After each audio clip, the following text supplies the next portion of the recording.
The following podcast is created and sponsored by High Beam Ministry.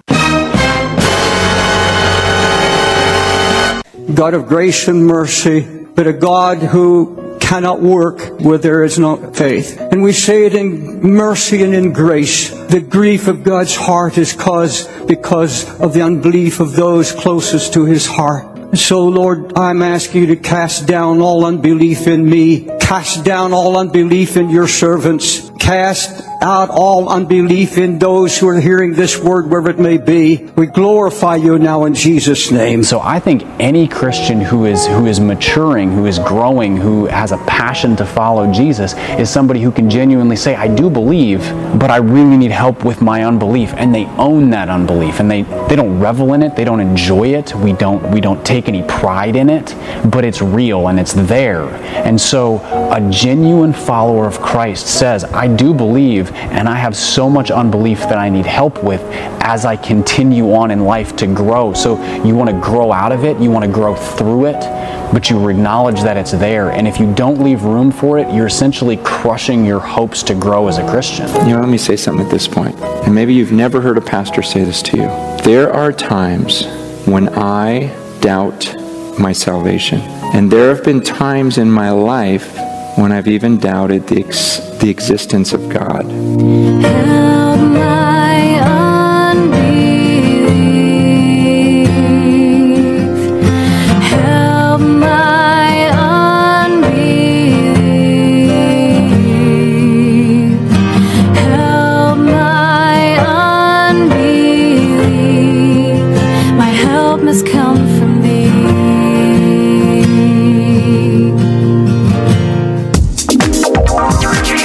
Welcome to the Erzatz Coffee Shop. This is Jay, your Truth Barista, and I'm serving up a steamy cup of God's truth for the average Joe. You can catch me and this podcast on my websites, truthbarista.com, all one word, truthbarista.com, and highbeamministry.com. That's HIGHBEAM ministry.com, as in car high beam. We're shining the light of God's truth on the road ahead. Oh, hey, Amazing Larry, how you doing? All done with the breakfast rush? Oh, you ready? I am. I'm studying this scripture verse. I'm trying to figure it out because, we've been talking about faith for, several weeks now. And here's the verse. In Luke 18:8, it talks about when the Son of Man comes, when Jesus comes back, it says, will he find faith on earth? I mean, we have faith, right? Yeah. But he's asking the serious question, will he find faith? Well, let's go back. What is faith? Well, it's really... What is it? Give me the word it boils down to. Trust.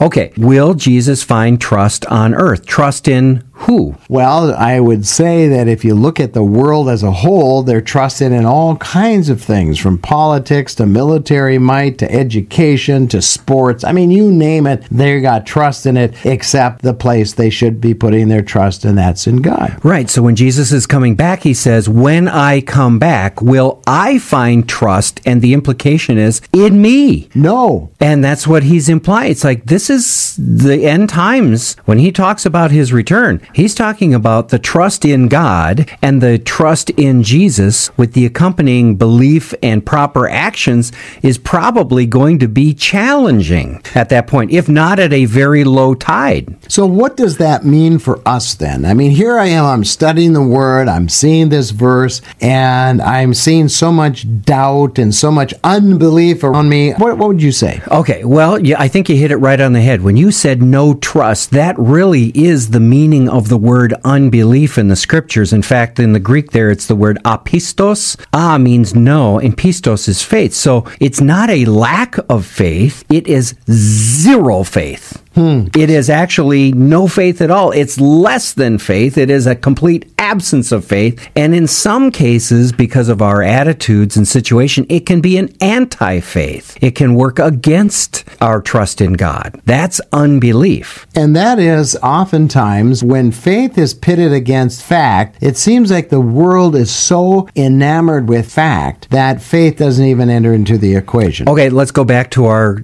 illustration we used last week. Okay, so So let's do the hand thing again. Okay, I have one hand higher, as you see, than the other. Okay, the high hand is God. The low hand is our circumstance, right? Okay, sure. That's faith, because I believe God is greater than my circumstance.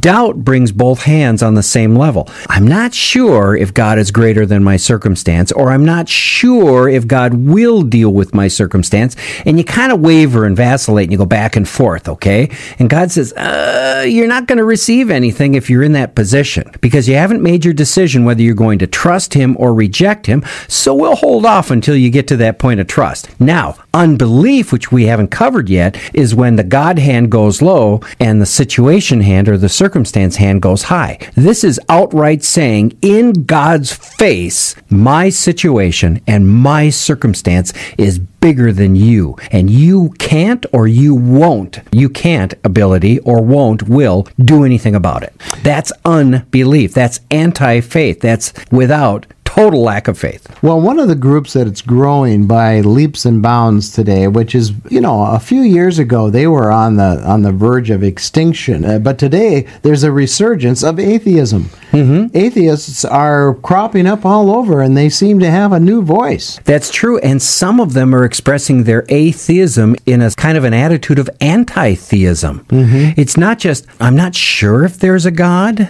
or there is no God, and it moves to, I rebel against God and shake my hand in his face. It's kind of like that. If God really exists, then let him strike me with lightning. I dare him. I mean, that's really an unbelief statement. That's not even doubt. That's not questioning. That's just outright unbelief. Well, it's rebellion against anything that God may be, but yes, right. Unbelief. Okay, so getting back to our comparison, right, from James 1:8, doubt will not receive anything from God. Now, there's a great book that I've read out there. It's by a guy named Dr. Robert Lifsey, and it's about faith in God. And he says this, of course, the word anything, such as the doubter will not receive anything from God. Here's his disclaimer. Of course, the word anything is not to be understood as referring to the ordinary necessities of life, such as food and clothing. For as we've already seen in Scripture, it's God's nature to give, and his many blessings are extended to all people everywhere. It rains on the just and the unjust. God gives to the righteous and the unrighteous, even those who shake their fist in his face, Larry, simply because we're his children. But in our discussion, there are certain things that depend on faith alone, and therefore apply only to people who are full of faith, those who really do trust God. They won't come to the doubters, and they certainly won't come to the people who reject God through unbelief. So unbelief, in a sense, receives less than nothing. And Dr. Robert Lifsey goes on to say, and by the way, I love this book, the reasons are not hard to find. The most obvious being that only faith can give God his rightful place as absolute sovereign. Unbelief is a sin because it's a denial of God's absolute truthfulness and authority. I don't believe that there's an invisible sky daddy or something like that up there. If doubt vacillates between God and our circumstance, then unbelief rejects God completely because of our circumstance. Unbelief says, my situation is just more powerful than God. Do you get it? I do, and I love that, because what we're saying is that my circumstance is not more powerful than God, and they're saying my circumstance is more powerful than God. Right. So if you are, let's say, in a position here of confronting a circumstance, the first thing you have to establish is God greater than your circumstance? What's your answer? If your answer is yes, and you really truly believe that, that's trust. If your answer is no, then you're in unbelief. If your answer is not sure, you're in doubt. Now, what you need to do is say, relative to the circumstance, I know you're bigger than my circumstance, God. Now we're into the next one. Will you handle the circumstance? If God says yes, you have trust. If you don't hear God say yes, you're not sure. If you hear no, you can still have trust because you know that God is not going to deal with that circumstance. Then the third step could be, how are you going to deal with this circumstance? God says this way. Okay, I trust him. If you don't know, then I just trust him with the level of information I have. Okay, I trust God can do it. I trust that God will do it. I just don't know how he's going to do it, but I can still hang over here on the trust side. Unbelief says, nope, he can't do it, or no, he won't do it, or no, There's no way he has any ability to do it. Or he just doesn't exist. Or he just doesn't exist. That's just outright rejection, right? And usually people who live with unbelief or live in unbelief are people whose conditions usually will self-perpetuate themselves. In other words, they get themselves into deeper and deeper and deeper problems with less and less resources to help them out of the problem because they're relying on what? Themselves. Right, and not God. Well, for example, what are some of the problems that people are constantly saying they're in trouble with? Okay, financial problems. Okay, financial problems. We all go through this, sadly.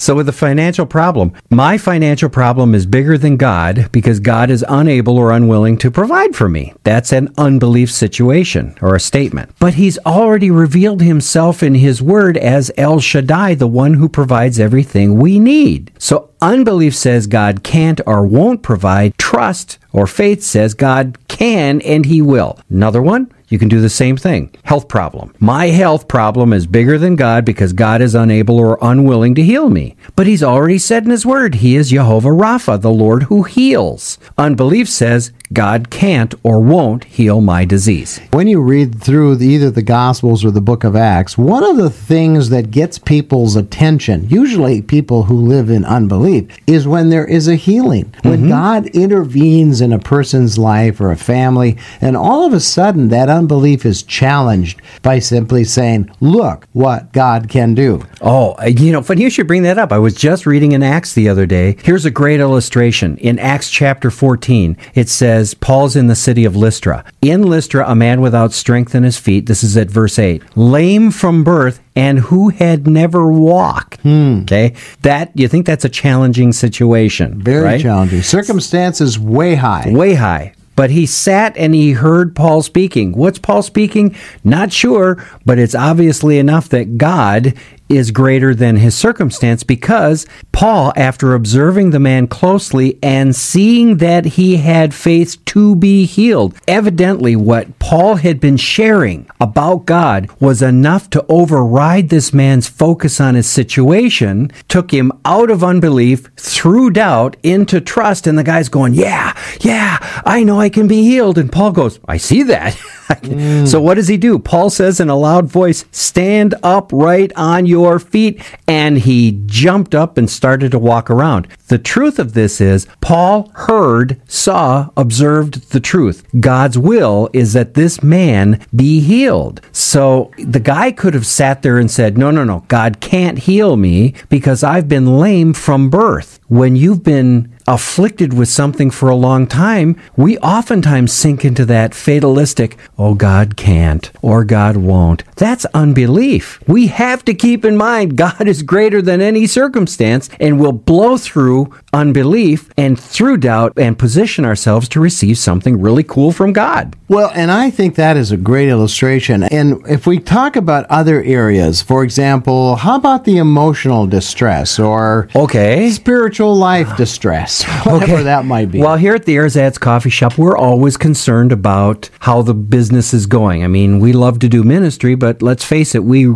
live in the real world. Well, we get anxious over certain things, don't we, when the bills come due and whatever. Well, we can get to the point, as we've both experienced, that we can say that my God is unable or unwilling to help me through this very emotional situation relative to the business or relative to personal relationships or whatever it is, right? But God says he's our good shepherd. He's the one that's here to calm things and to comfort things. Unbelief says, you know something? My situation is just too darn overwhelming for even God to handle, so I have a right to be cranky and anxious. Here's a great one, okay? Here's a fundamental eternal life, right? Okay. The Lord has already said repeatedly in his word that Jesus is the way, the truth, and the life. Nobody can come to the Father except through him. God has said over and over in his word as a testimony from the believers that Jesus rose from the dead, and because he rose from the dead, we, through him, can find an eternal life not separated from God in hell, but unto God in heaven, wherever that is, right? In some other dimension or up there, wherever it is. We can be with God. But unbelief says, nope, My sin is too great for God to forgive, which means you're not going to get it because you're not pursuing God, and he's not going to reward you, according to Hebrews. Or unbelief says, I don't believe there's a God that does forgive sin. Therefore, you're certainly not going to receive a reward from God because in the first place, you don't believe he exists. So there. To me, I think that is so shortchanging life at its very elementary level. Just to be able to say, nah, there's no God, there's no life after death. I just can't believe how anyone that has any kind of intuitiveness to them knows there's more than this life. People are blinded. That's what the Bible says. Like Paul had scales over his eyes, people have scales over their eyes. So anytime an agnostic or an atheist walks into the Erzad's coffee shop, the first thing I say, at least consider the option. Don't cut yourself off. Keep your options open and ask God to reveal himself. You know something? He loves everybody. He wants to give you a chance. Well, I'm going to have to trust God right now that we can have a little bit of a break. Because, we've been talking about some pretty heavy things here, and I need another cup of coffee. How about you? Hey, here, go grab my cup and help me out. Okay, be right back. Well, hello there. How can I help you? Could I have a caramel macchiato, and could I get some extra caramel with that? Well, certainly. I see you around here quite often. Do you live in the neighborhood? No, but I like your coffee. And on Fridays, I kind of sneak in on that little Bible study back there in the back booth. I kind of sit on the other side of the booth and drink my coffee and kind of eavesdrop. Ah, that's where I've seen you as well. Well, I enjoy those discussions. It's really a lot of fun. So what's the tip jar all about? Well, it's our way of helping the Truth Barista kind of cover the expenses of this free study. He comes in and does this, and, we put it out on the internet after the study is over, and other people, really around the world can enjoy what he has to say. So the donation tip jar is just a way for people to help him do all of that. Well, that makes sense. I've actually gotten some pretty good things out of just sneaking back there and listening. I think I'm going to probably do my part too. Well, thanks. That helps a lot. Well, here's your coffee, and if you want to stick around a little bit, the Truth Barista's got more things to share. Sounds good. We're laying on our deathbed. You're not going to worry about how much money you had, how much power you had, how much prestige. You're going to see that was all game, that was all an illusion. The only thing that's going to matter is the impact you had on other people's lives. Oh my gosh, this Truth Barista is really great. I have learned so much from him, so I have been inviting more of my friends to join me and coming here to the coffee shop. Great coffee and great conversation. I love tea. I love the Java. Oh, hey, there you go. Hey, that's a nice cup of coffee there, that Rwandan. Well, that's really good. That's got a nice citrusy taste to it. I love it. Yes, good stuff. Well, that's one nice thing about having a coffee house. There's a lot of good coffee around here. Oh, yeah. And it's kind of funny. When you went away and you said that you were going to get me some coffee, you know what I had in you? I had trust in you. Yes. And there was no unbelief there whatsoever. And I did deliver. Yes, you did. So you are a man of your word, like God is a God of his word. Hallelujah. Okay, so let's get back into our conversation, okay? We just went through financial problem, health problem, emotional, spiritual problem, everlasting life. All of those unbeliefs that we express, these no faiths, actually deny God and what he said. But the truth is this, Larry, there is no circumstance that God can't overcome. Therefore, unbelief really is just outright rebellion and rejection. If you doubt, hey, God can work with doubt. Right? Jesus comes down from the mountain. He and his disciples meet this crowd, this man whose son has a demon. And the guy looks at Jesus and says, your disciples tried casting out the demon and it just didn't work. But if you can, Jesus, I'd really appreciate it. Well, at least he went to Jesus. That shows a measure of trust, right? Right. But was he kind of wavering? Yes. There he was. So he says, if you can, what did Jesus say? He gives them a sure word. If I can, everything's possible to him who believes. And Jesus obviously did, because he turns around, he tells the demon to get out of the kid,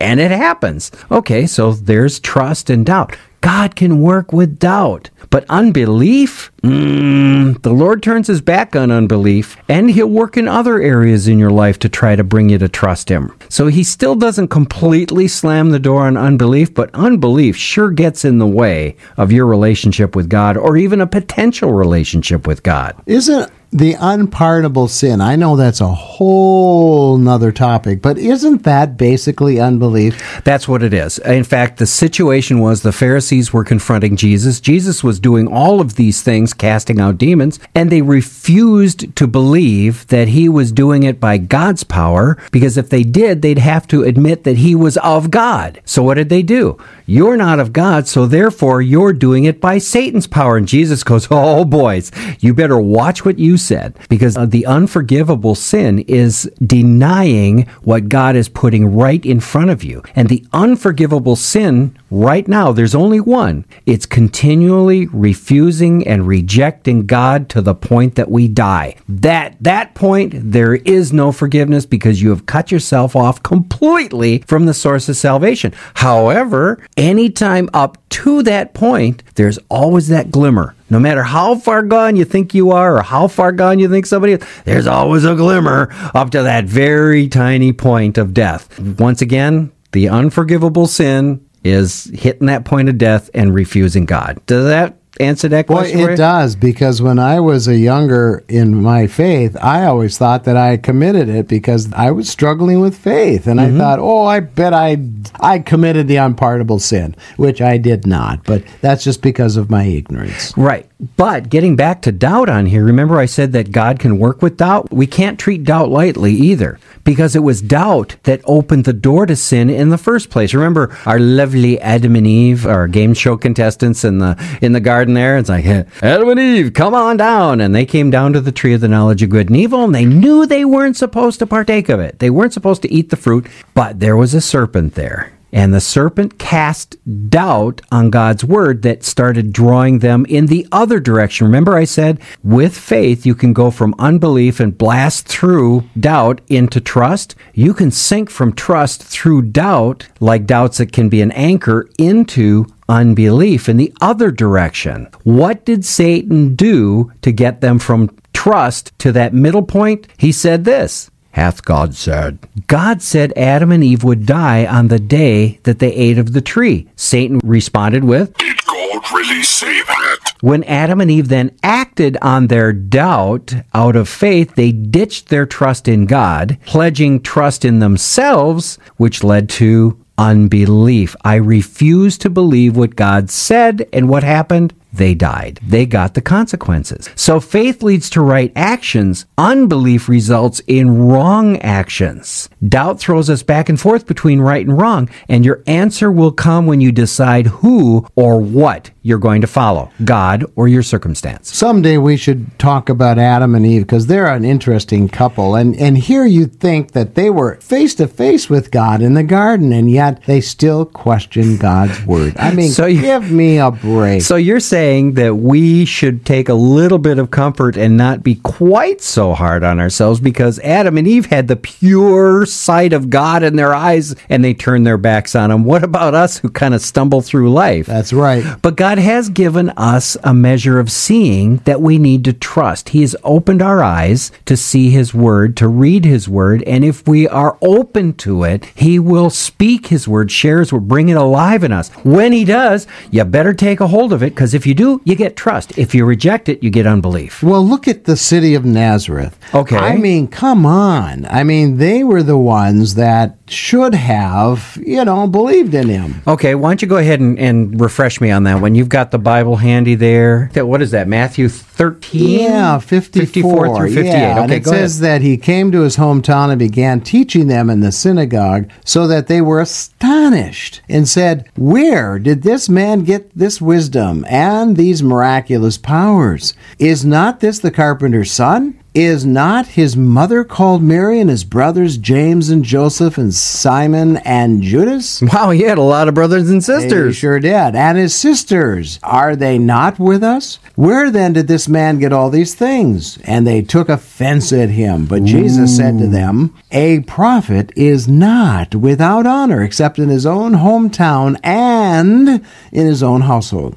That's the story. Okay, well, slide that half a kolache over here, and let's start with this. Okay, let's start with what? Well, I just want to say there's one last verse that makes this very important, just like Adam and Eve. Go ahead, yeah. Yeah, it's verse 58. It says, and he did not do many miracles there because of their unbelief. Oh, yep. yes. That really is the key verse in this entire section here. So let's kind of pull it apart. Just take a minute to do this. Okay, so he started with his word. They were amazed because it really was. They recognized it as God's authoritative word, and he had power backing it up. But they rejected it because the word they heard didn't mesh with their understanding of Jesus. In other words, they weren't listening and seeing with eyes and ears of faith, trust in God. They were looking with eyes into the situation, which was Jesus's humanness. And by the way, they all knew him as a little boy. Right. He may have been born in Bethlehem, but he came back and lived in Nazareth from toddler stage up. So, hey, they knew this little Yeshua running around town and, maybe getting into a little scrap here and there. Yeshua, yeah, But he was just a little local boy, right? Made good little rabbi. Not unusual in that day, but they took offense that this seemingly ordinary man standing in front of them was saying and doing such extraordinary things, right? Because that's what they said. Who does this guy think he is? We know his brothers and sisters and moms, and none of them have the level of knowledge and insight that he has. He didn't even go to seminary. He didn't even travel around with a rabbi, as was the custom of the day. Where's he getting all this stuff? It's great, and it's authoritative, and the power acts back up his words, but now they've got a disconnect. Do they receive it in trust that he's really of God, or do they reject him in spite of all of this and ignore him because he looks like an ordinary kid? Familiarity breeds contempt. Who made him better than us? Well, actually, the Holy Spirit did, and he's God in the flesh. The real question isn't who does he think he is, but the real question should have been who do we think he is, right? This is the bottleneck of faith. So they rejected Jesus' person first. That led to the rejecting of the Word. They should have received the Word, and they would have received Jesus. They rejected Jesus, which cut the words off from their heart, his word off from their heart. If faith comes by hearing and hearing by the Word of God, then it was pinched off. Well, you have a story about somebody who had an operation because the flow of energy and the flow of blood or whatever you remember that, don't you? I do, and something was pinched, and they had an operation to unpinch it. Okay, well, let me tell you this. A friend of mine needed back surgery, and what had happened is this particular nerve that was being pinched in his back is supposed to be about a half a pinky's width. But by the time they got to the surgery, the bones had shifted and crimped that nerve, so it was just a slight strand, and it pinched off the flow of life to his legs, which caused him not to be able to walk. They were deadened. So they do this surgery, they open up the channel through which the nerve is moving, and the nerve swelled to about the size of a pinky, and all of this life-giving energy started going through this nerve, and it starts communicating with the legs. Guess what happened? His legs got better, and he started to walk again. Now, he had to do a little bit of retraining, but that's the perfect illustration. Jesus is the head, right? And we are the body. If we pinch off the nerve system, his word that communicates to us, then we're not getting the life we need. We're not getting the trust built up that we need to do the things he wants us to do. And we kind of get deadened. What do we have to do? Open the channel. Be receptive. He who receives Jesus receives the Father. You want the Father's stuff? Receive Jesus. Truth Barista, this has been so good. And so bring us to a conclusion today. Tell us just what we've learned, just in a capsule form. The way I remember this, faith is a gift of God. We can't generate it. But we can open ourselves up to receive God and his word, and we can trustfully ask for it. That's a starting point. Faith is greater. It says God is greater than our circumstance. Doubt says God might be greater than our circumstance. Unbelief says our circumstance is greater than God. Faith pleases God because we're acknowledging he exists and he rewards those who earnestly seek him. Faith is fear of God. Fear is faith in anything else. It's a good one, right? If we look at the story of the centurion Peter and the Nazarenes, faith or lack of it is proved by its actions. And we have a big God who eats the worst circumstances for breakfast. That's the takeaway we need to live in. That our God is who he says he is, and he can overwhelm anything in all of creation. We just have to trust him. So, Pray for us. Father, I'm just coming to you in faith now because I know that you can talk to anybody, even though we're sitting here at the Erzatz coffee shop. So, Father, I'm asking in Jesus' name, by the authority that he has granted us, that you would open up the eyes and the ears of anybody who happens to be listening in on our conversation here at the coffee shop. And I pray that you would bring your word alive to them, that you would spark faith in them and trust in you, a greater trust day after day, that they would begin to see this actually happen in their lives and great things happen all around them, even miraculous healings or even being able to overcome sin patterns in their lives, whatever it is, Lord. Let faith arise, let trust arise. Lift that up, Father, and do something remarkable. Amen. Prayer has many benefits. It lets God know what's going on in our heart and in our mind. He gets to hear how he can help us, protect us, provide for us, and then we get to hear his response to all our prayers. Prayer also lets us tell him how much we love him. Thanks for joining us.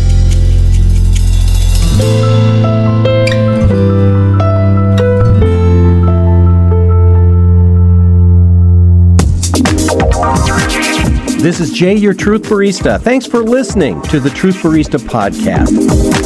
The best way to find out when a new podcast drops is through RSS feed. Go to our website, look for the RSS button, press it, and then enter your email. You'll be notified when a new podcast drops. Thanks for listening.